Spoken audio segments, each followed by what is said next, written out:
Well, I haven't done it. I'm going to work on a new thing for them. I have a new syllabus I can prepare. But I was going to give, I didn't know I could have this many people, so I just brought what I had from last time.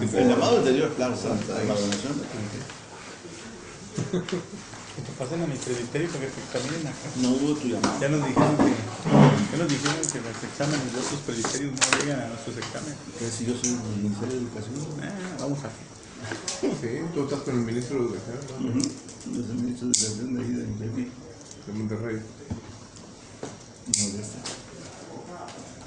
Conmigo no pasas. Conmigo no pasas.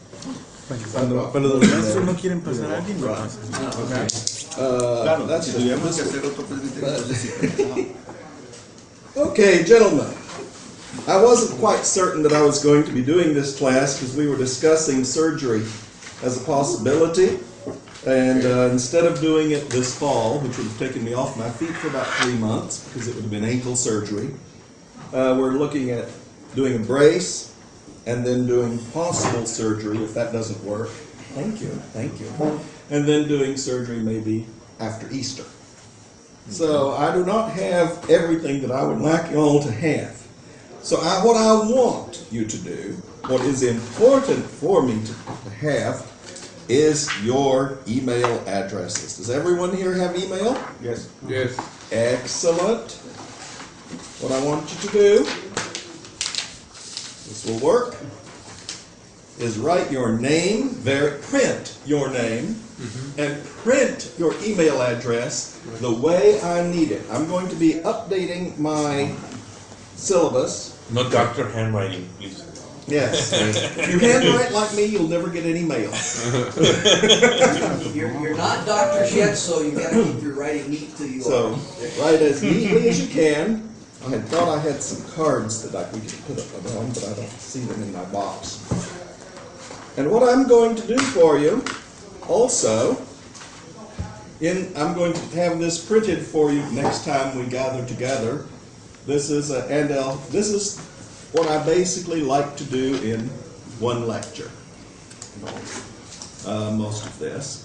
But I have another couple, like this is the Waldensian lecture, which would be the next lecture. And what we're going to do is this.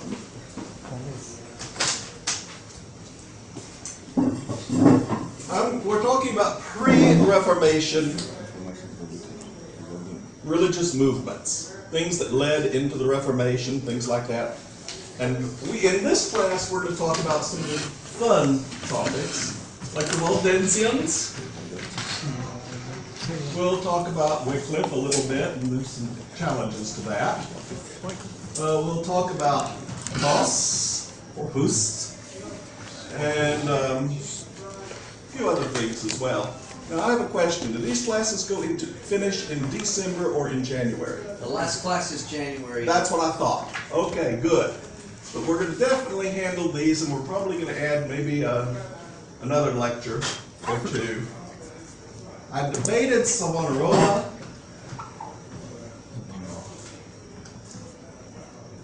But I don't know. Because we might spend, these classes feel like they've been shortened since I did this. So therefore, what we're talking about this week may spread into next month, which is another good reason why these 20 pages that I have here, you don't necessarily lose anything by not having. But I will have a new syllabus, major change over the one I did last time, with an extended bibliography for you in email. That's why I need that. I'm going to make this. Now, you were told on your lesson plan that came, there's brief summary, that you are going to be using Wiley. Is that what it says? Fine. Wiley is old. Wiley is 19th century. If you want to use Wiley, that's fine. If you want to use Schaff, that's fine. I have no complaints. Those are old standards for this kind of material. I'm not going to use them. You can read them in advance and talk with me about them. And the material I'm going to send you is going to be from where I'm drawing. Okay? Is a particular name of the book of Wiley?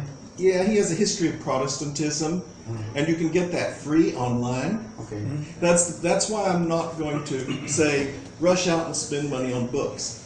There are 2 or 3 I'll tell you I think would be worth buying, and I will let you know that in the letter that I send you. But they are not essential for you to buy. But if you ever really want to know the subject, you ought to read them. Okay? Which I think you probably will want to do. Okay. So basically, that's the gist of that. Wiley's cheap. Shaft is cheap. Fine. They'll be good acquaintance. I want you to have read about these before we meet. If you're looking for something off the top of your head that's lightweight reading, on these, Christian History had a whole slew of magazines that are about like reading Newsweek or Time magazine, and they have an article on many of these things and other things that go on. You can find those for free on the web, or you can buy a disc that has a lot of that on it. But those are, as I say, great and popular, and the books I'm going to send you reference to are more academic. Though, they're not that challenging in terms of reading, except we're dealing with cross languages here. That's what worries me. Okay, one of the things I want you to recognize as we move into the era in which we are looking is that this is a dissonant age. The era that really, I'll say, starts around 1000 and moves on up towards the Reformation. There is a lot of change that is going on in the church. We tend to have this illusion that, okay, there's the New Testament, the early apostolic father period in the time of the other fathers, Antonicene and such. And then there's suddenly the Reformation, but actually there is a whole lot going on in the church, both before AD 1000 and since AD 1000, before the Reformation takes place. And it's not just going on in the church. There are also cultural transitions that are taking place that are drastic. On the surface, when you and I think about the history of the church, we often think that it's kind of monolithic. We forget the great evangelistic movements of the faith outside of the narrow territories of the Roman Empire and how that kept on going through the medieval period. And we tend to forget also that while the church looks like this great, healthy institution, it had feet of clay. It often wasn't. There were social and political forces that were coming together into what I call an historical cauldron that is going to produce that shattering moment of the Reformation. It doesn't just happen, poof, out of nowhere. There's a lot going on in the history. The church is growing in the period that we are talking about from 1000 up to the Reformation. The monasteries have preserved the faith through the worst of the Dark Ages. There, the rise of the Carolinian kings, Charlemagne the Great, laid the foundation for Christian development in future centuries, and he's a key important figure in church history, though often ignored by churches, by a lot of people in our backgrounds. Great thinkers were grappling with the relationship between Christian revelation and human philosophy. And although most people could not read or write, there was a continuing revival of literacy, often associated with the church and government. The needs of government promoted that a great deal. Christians were wrestling with the relationship of church and state, and the state was kind of on the ascendancy. But we were seeing the establishment of nation states, but the church was claiming this superiority over the state, and this conflict was developing all during this time. The late medieval church lived amidst dissonance, tension between truth and practice. As they understood the two, there was a fracturing within the church. And there were efforts to heal the wounds through the conciliar movement, the councils that were developed. And some remedies help, and some remedies hurt. As is always the case, there are some trade-offs, and sometimes you make bad choices. Some remedies were accepted, some rejected, and in the process, the fracturing continued and leads us to the mess we're in today. But The fracturing was led by theological issues, political issues, ethnic issues. Doesn't that sound like today as well? Social, cultural, and personal conflicts, all in this cauldron that we refer to as the pre-Reformation era. There were great thinkers in this time. They arose to shape the West with the development of scholasticism. I think you've heard of that in history and other places, haven't you? The scholastic movement. The use of reason, especially Aristotelian logic, came dominant in the church within the context of the faith. It was something reacted against by people like Luther, who said that to be a theologian of the cross, you had to give up Aristotle. But instead of the handmaid of faith, philosophy somewhat changed the way we thought about the faith. As a result of the elevation of reason, controversies arose that challenged the unity of the Western Church. And in some ways, the application of that Aristotelian logic strengthened and clarified a biblical understanding of faith, while in other ways it led people away from historic Christian tradition, and it laid a foundation for a move away from the faith once delivered to the saints. So it's good and bad all at the same time, just like any educational process tends to be today. Isn't it familiar? The syllogism of logic is simple. All men are mortal. Jeff is a man. Therefore, Jeff is mortal. It's very straightforward. But not all syllogisms are true, are they? All dogs have 4 legs. Mouser has 4 legs. Therefore, Mouser is what? Oh. A dog, but he's a cat. So, you say. Unfortunately, if Mouser is a cat, all the logic in the world will not make Mouser into dog. So syllogisms are useful but flawed. And so the validity of reasoning was really good based upon the premises that went into it.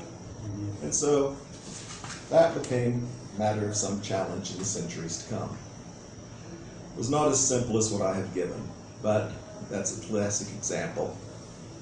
You ask a question, you argue for and against the question, and finally you propose a possible solution to the question. That's all it boils down to. Kind of a precursor to Hegel's much more sophisticated approaches and contemporary dialectic. Early scholastics. You had Berengar of Tours, who may have been scholastic in the 11th century. He applied logic to deny that the bread and the wine became the body and blood of Christ. Now that issue comes back in the Reformation, so this is not all that new a controversy. 11th century, you move to the 16th, 5 centuries pass. But it wasn't the position that most people took. You got some other scholastics in the 12th century, and I'm going to print all of this for you folks. That's why I need to know how many you're going to be. They're sometimes more interested in philosophy, though, than in religious questions. That's not always untrue today. And they talked about whether the universals stand for objects. Various people. I've got names here that we don't have time to go into. This is the era of Anselm of Canterbury, 12th century, Neoplatonist, contributed Why Does God Become Man? Anyone read that? Anselm? Yes. Yes, Anselm. Key person, lots of good things here. Now he gave us the satisfaction theory of the atonement. I know you've all heard of that because that heavily influences the Reformers, even Wesley.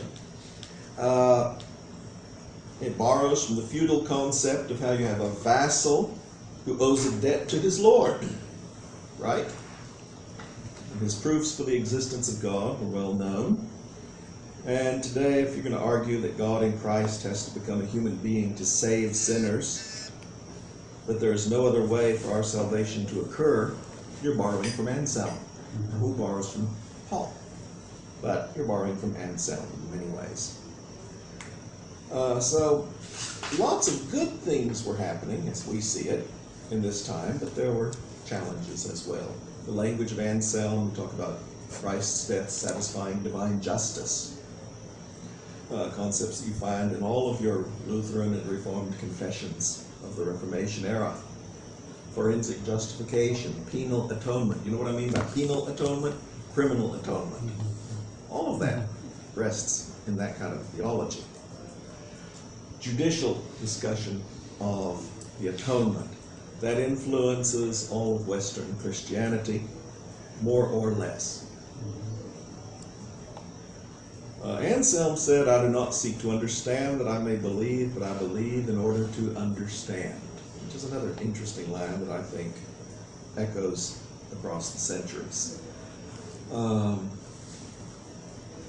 He laid the foundation for a lot of Lutheran and Reformed theology, how we understand the faith. A lot of Catholic thinking and a lot of the evangelical revivals also, really.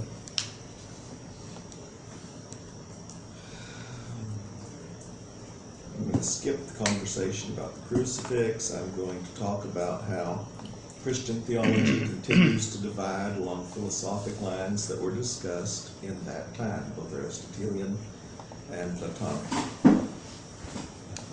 And the idea of the realists that were rolling around out there, and the nominalists.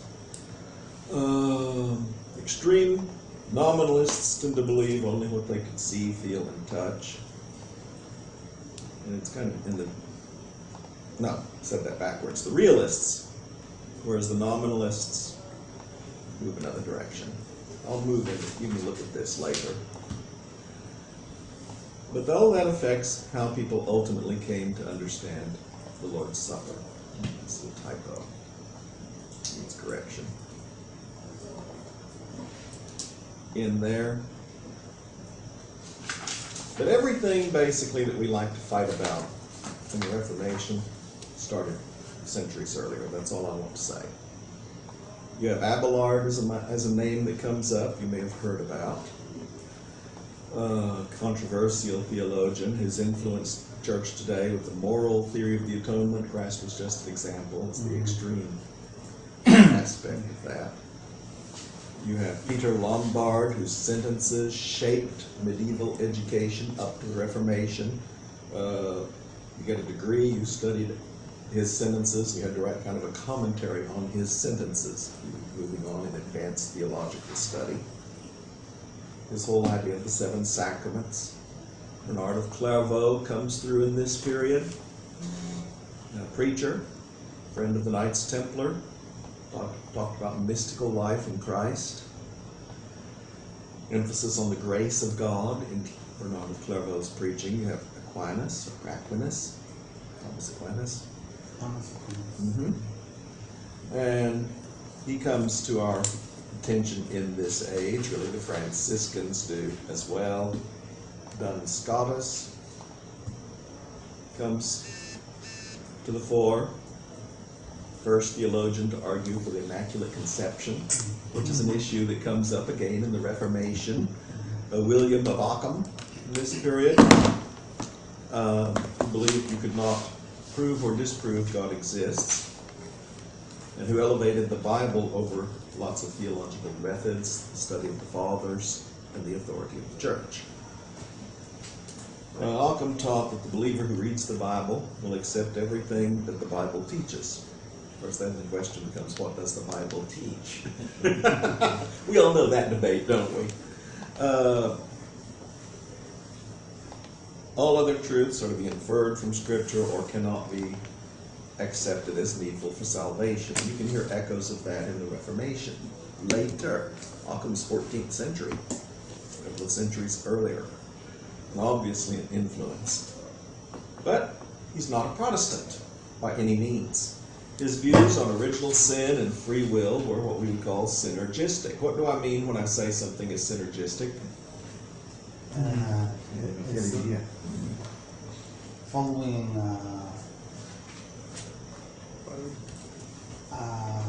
a tradition. Well, it can follow a tradition. But what do I mean by synergism? Work together. Work together, yes. So God's sovereignty and my freedom work together was kind of his attitude, if I may overstate the matter.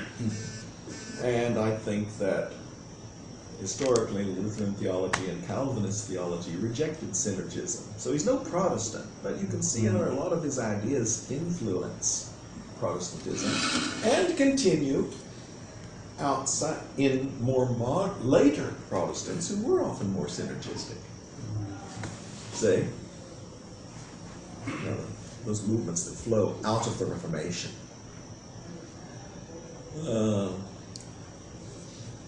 Thomas à Kempis comes from this time with his emphasis on the mystical walk with Christ, a little mysticism that perhaps is echoed a little in Quaker and evangelical thought, modern spiritual directors.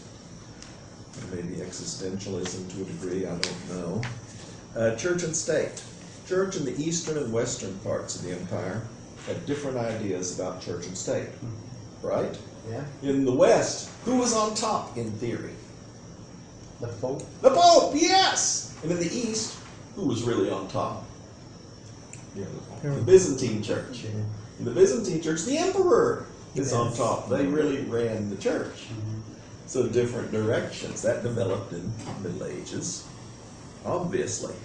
And the West, of course, developed with the Pope on top because the center of the empire went east, and he was one of the few centers of power who could gather influence both to politically protect central Italy and to develop a normative church all throughout the West, Latin-based instead of Greek. Okay, we lived different lives. The Eastern Roman Empire, church subordinate to state. Western Roman Empire, state is under the church, or at least that's part of the struggle. And that comes up in the Reformation again, and in the whole pre-Reformation conflicts that developed with regard to the Waldensians, with regard to Tyndale, with regard to Hus. Who's really on top? All of that feeds in individual in terms of political movements. The situation in the West was convoluted and varied as people struggled for who was really the boss, Pope or king, and how did they relate? And that will come back to haunt us in the Reformation, and even after the Reformation. The collapse of the Roman Empire elevated the church in the West. Amidst a world in turmoil, the church becomes the unifying force, preserves and maintains Western culture and knowledge. Bishop of Rome was ascendant in fits and starts, not all at once. Bits. Sometimes ups and downs, and sometimes that was such a plumb. You have popes get killed and executed, one resigned. There's a whole book on that one, came out a few years back when I was doing this last time. The Pope resigned in the Middle Ages. The ascendancy was not uniform. There were frequent times when the state kind of governed over the church as well. And weaker popes, stronger political leaders or families. The power of the Pope reached its zenith probably in the 1000s with Gregory VII, when he brought Emperor Henry IV barefoot into his knees for 3 days in the snow. Yeah. And I think we've all heard that story. Indeed. The Holy Roman Empire had tried to overrule Pope's choice for the Bishop of Milan, as well as depose one of the popes, and that didn't work. Conflict known as the investiture struggle ensued for years and eventually led to the seeds of the separation of church and state when the Concordat of Worms in 1122 decided that the emperor had no right to invest the bishops with the ring and the staff that served as symbols of spiritual authority, only the church. However, there was an informal agreement that the secular rulers would have an input. It's not separation like we think of it today. The separation that gave the church a sphere of authority, so to speak. One factor in the growth of church power was the growth of church property. As an old saying, we came out of Watergate, I guess, follow the money. Some estimate that over 1/5 of the lands of Europe were sometimes under the dominion of the church. That's a lot of land, 20%. A lot. Yeah. So you've got a church that sometimes teaches the value of apostolic property, and therefore poverty, apostolic poverty, and they also inherit from the faithful, which makes the church very wealthy. Endowments are established during this time. The land is given in part for things like masses for the dead, the spiritual condition of your relatives, friends, family, yourself in eternity as you write your wills. Indulgences. Yes, indulgences too come in this period. But affluence corrupted the church, in places at least. The temptation for secular powers to look at those assets also increased, and to gain influence over those assets through bribing various people so their relatives can be high officials in the church, or seizing land. That's a problem developed. You have too much power, you become too much money, you become a target for people with power sometimes. Benedict the Ninth became Pope when he was 12. That's one of the great examples. 1032, he abdicated in favor of his uncle, whom he later deposed. It was just a family. Sometimes these were kind of family arrangements. The religious orders arose to provide for reform in the church. We think of the Dominicans, the Franciscans. We also think about groups like the Hospitaliers and the Templars, which were military orders involved in the Crusades. The preaching orders, once again, the Dominicans and the Franciscans, all come from this time. You also have the rise of similar groups like the Poor of Leon, we'll talk about later. Follow the money, I say. Organization allows the church to develop power. The Roman Church was organized into congregations or departments to more effectively run the church. The term curia, to describe the movers and shakers of the church, come into use. So you hear about the Roman curia, those are the movers and shakers of the church. The cardinals, or the hinges, who served as pastors of major Roman churches since the 5th century, became the sole electors of the popes in the 12th century, 1139, and the primary advisors to the pope in that time. They are seen as the princes of the church, the equals of kings, emperors. They are appointed by the pope and no longer held title automatically due to happening to serve a specific church or diocese. So a change took place in this early part of that millennia, the 12th century. Okay. Now, what happens if you have a lot of money that's willed to someone? When they die, where does the money go? For the church. Yeah, but let's say I leave the money when I die to the church where I've got this great friend who is,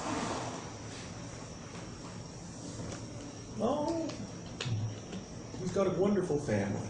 What's going to happen to that property? I leave it to a priest or a bishop or someone, and that bishop has a family.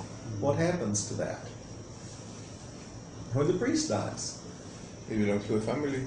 it might end up in his family. That's right. It often did. Sometimes these families, you could have priests who were married. They could have children. So the property might flow into the family instead of the church. Now that creates a great motivation for what? For ending priestly marriage.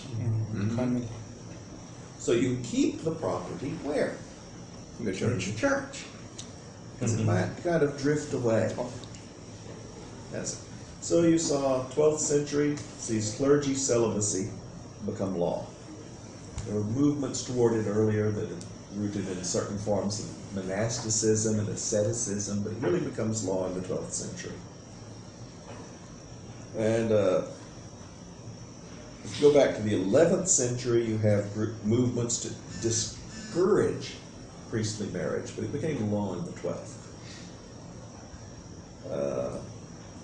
End of clergy marriage at the Second Lateran Council in 1123, 12th century, did not do much to encourage godly living. The trend had been against clergy marriage for centuries, but the lack of marriage amongst the clergy helped to maintain social order for Rome and the ruling families who sent younger children to the orders. It's a great thing. But immorality tended to come. I was reading a book some time ago, Archbishop of Prague in the 14th century. Came to do a visitation, and he found some priests were married in spite of church law in Prague. He found others had concubines since they could not marry in Prague. One maintained a brothel for the exclusive use of the clergy in Prague. And many were known to consort with prostitutes. And they were often accused of keeping company with loose and sexually available women, even in the rectories. Well, that did not help the reputation of the church. This is just an isolated example of Prague. And I'm not saying this was everywhere, but I'm saying there were enough such examples that helped feed the stimulus for Reformation. Even in this time before what we call the Reformation. Because people didn't like that. Even if they were not literate, they could see something's wrong. Of course, political rulers end up in conflict with the church. We've talked about that. We've talked about the value of the popes being able to put together political alliances to protect Italy. That was important. They had the strength to do that sometimes. We have popes trying to depose kings and kings deposing popes, and church-state conflicts early. What's our time on this? When do we finish? 15 minutes? 15. Good. Good. Wealth and power tend to attract people, right? Church has money. Monarchs have to pay debts that they incur when they have wars. There were lots of wars as they were developing these nation states. So what you do with the money when you see it? Take it. Try to take it, absolutely. And if the church has money, and the church has some incidences, perhaps exaggerated, perhaps not, of serious abuses, what do? You take it. Or use it as an excuse to take it to pay military debts. Now, I know governments never do that today, do they? Mexicans don't. Never go after honeypots. Not in Mexico. Okay, not in Mexico, not in the States. Never. Philip IV of France was taxing the church because he was engaged in a just war with England. Well, that's 13th century, early 14th as well. And the tax did not set well with Pope Boniface VII, who decided to end the 100 Years' War by excommunicating anyone who taxed the church. Sounds like a nice way. And any churchman who agreed to pay the tax. Oh, well. Philip responded by closing the border, Till now. applying economic sanctions, and negotiating with the Pope's local enemies. And within a year, the Pope gave in and allowed the clergy tax. Yeah. But it sounds like history goes on, doesn't it?